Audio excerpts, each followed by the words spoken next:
Welcome to the testing world. In this session, I'll explain how we can update resource. Means I want to update data of previously added student. So as we know, for update, we are going to use put method. Let's go to the application first. So here we have an application, and for student details, there is a method put. I want to use this. Again, we know how to fetch URL, so that's my base URL. Previously, we have used these two URLs, one for post and it was for get. I'm just keeping it because later on we are going to use it one more time. This time I want to go for put, that's the base URL, and that's a relative URL. One more thing you will notice, almost these are same, but as of now we don't worry about that. It could be same, it could be different. I'll just move forward. Okay, now here in the put, that is the URL. Okay, I'll just copy it, go to the project. I want to add one more URL, so that's API add endpoint, just putting that. Okay, and click on add API. So it will add one more API here.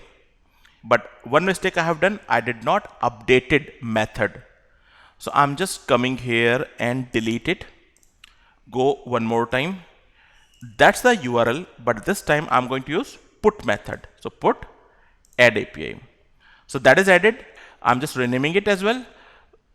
So rename, and I'm saying put update data.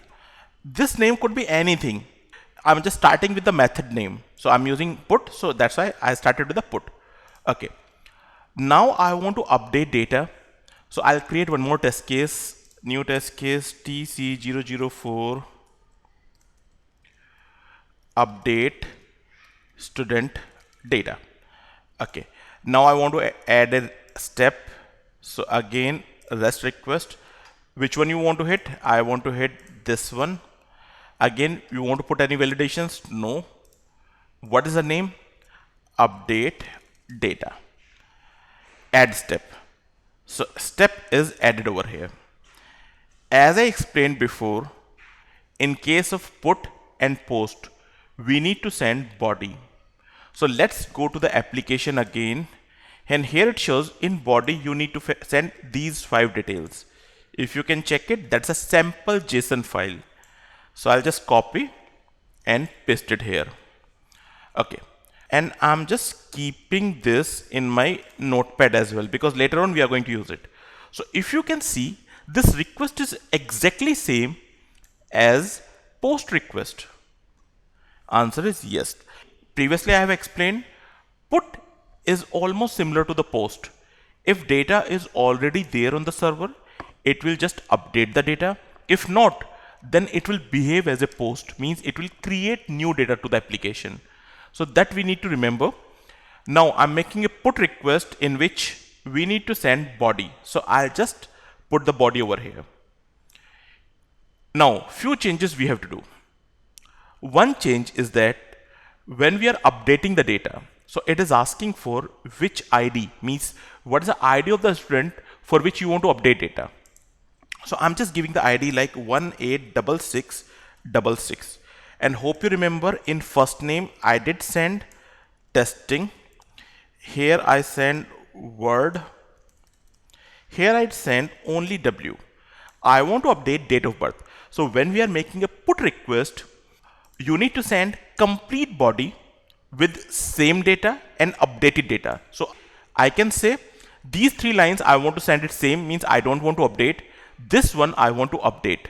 So I'm just putting a new date of birth, which is 12/12/1999. Okay. One more thing, in the URL we are sending this ID. Do we need to send ID here as well? Yes. For my application it is mandatory, but I don't change here. Let's see the output first. Okay, that's a put request. I'm just running it. In the response, you can check, it shows it's a bad request, because it is expecting ID which you want to update in the URL as well as in the body, and we did not send it, so it shows bad request. Okay, what I do, I'll just change it. So I'm saying 1866 66. Now I make a put request. We got a valid response. It shows data updated. Okay, how I can make sure the data is updated or not? Because in response, it just shows it's a success message. Previously, we have executed a fetch request, get request. I'll just try to execute that get request again, and I'm passing the same ID. Let's see here. So here we are getting updated date of birth, means yes, the data is updated successfully because we are getting updated date of birth. So here, after making a put request, we have just validated data is updated or not. That's all we have for this session. Thanks for